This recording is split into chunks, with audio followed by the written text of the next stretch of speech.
Getting him safely to the earth. 3, 2, 1, ignition.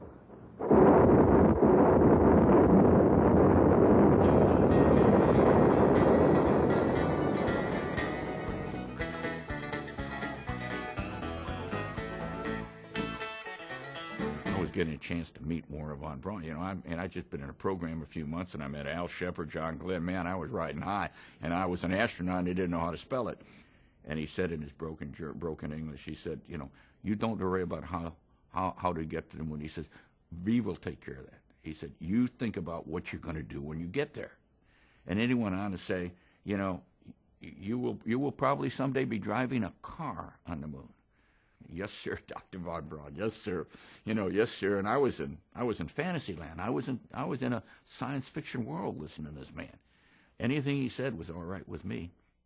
The Valley of Taurus Littrow, which literally is deeper than the Grand Canyon of the Colorado out in Arizona and the desert southwest, was selected for a variety of reasons. Probably the most important reason was it gave a huge three-dimensional view of the upper crust of the moon. Our nickname for Ron was Captain America. Well, the astronauts were all patriotic, and Ron Evans was right at the top of that list. Houston, this is America. You can breathe easier. America has arrived on station for the challenge ahead. When I got to the surface of the moon, I think one of the first things I said, as I step off at the surface at Taurus Littrow, we'd like to dedicate the first steps of Apollo17 to all those who made it possible. We were the tip of the arrow.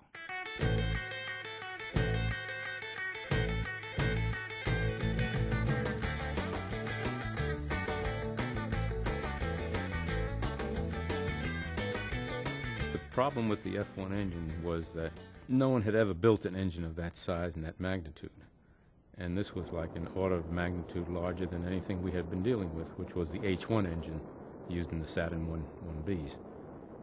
It was a program that everybody was in some way affected, even if it's no more than the testing of the vehicle and what effect it would have on the houses nearby.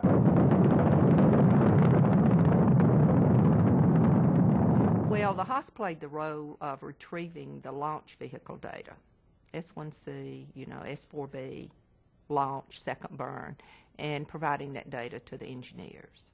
Well, we pretty much convinced everybody for the next one's going to be 503 or Apollo 8, okay? Can we man it? And then even on top of that, go around the moon.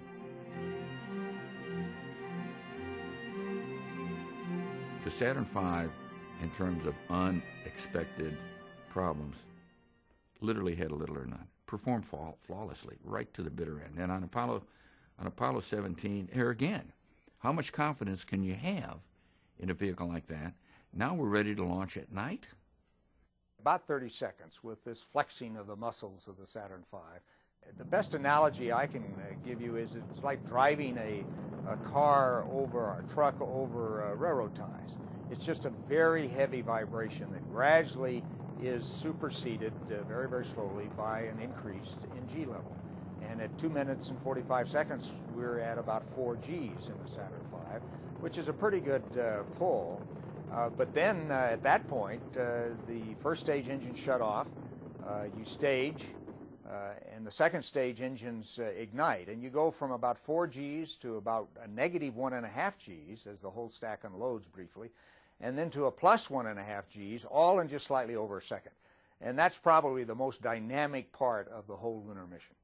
It's a unique, special relationship when you're in the left seat, when you're commander, when you've got the ability to not just monitor, but to fly the Saturn V. And when you got to it's the two of you and the Saturn V, which are going to get you there, one way or the other. And it tells you that, hey, baby, if I have a little problem with my guidance back here, I'll give it to you. You can take me there. I'll keep running. You can take me there. And I don't know if that's comes across the way I really mean it or the way it felt to me at the time, but that's the way it is. 17 Houston, you are go for orbit. Go for orbit. Those are kind words, Robert. We're go for orbit here. You look just as pretty in Earthlight as you do in sunlight. Roger, America. Have a good burn.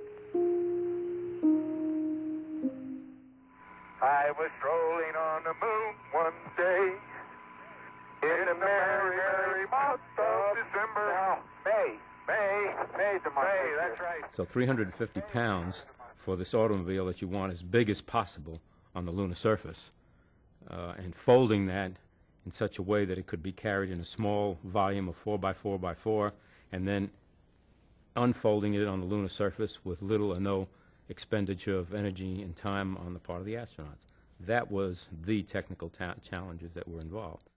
But it would climb up grades. It would get us anywhere we wanted to go.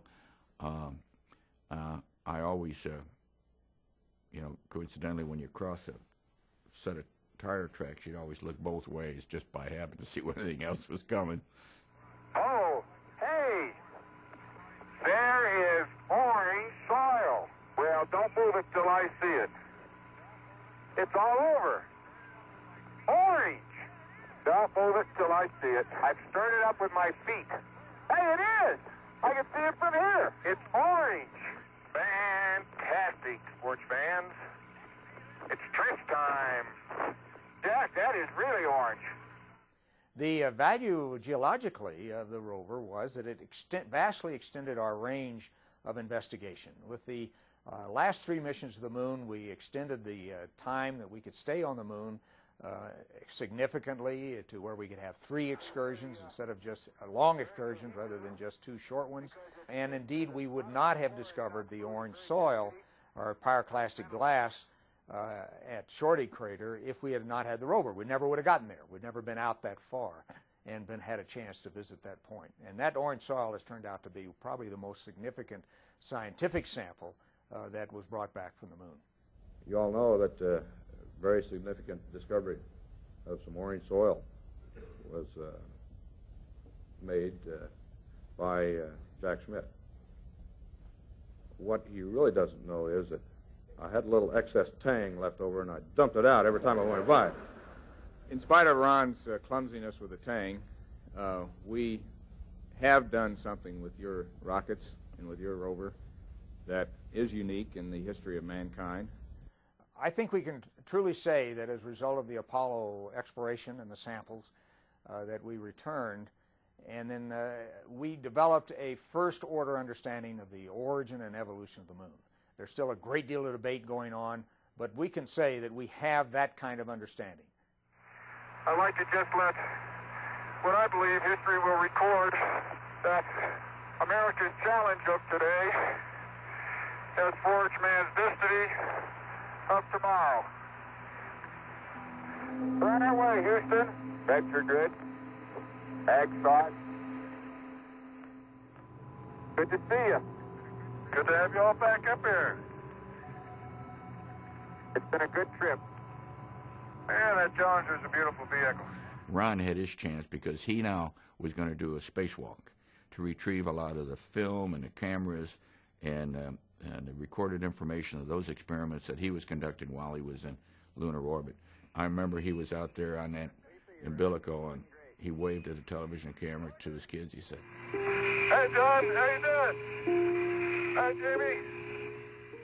That was kind of the last thing we were able to accomplish or do on that flight. And you all had to make sure that everything worked up until that time. You really did.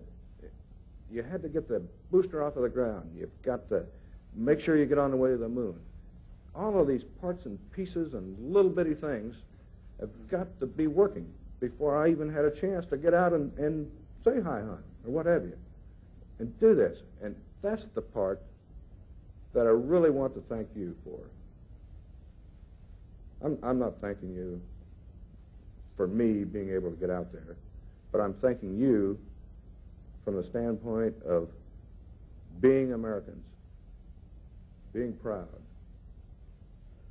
being able to accomplish not only Apollo 17, but any of the missions that we've sent up there. I'll tell you, I'm proud to be an American, and I know you are. I thank you.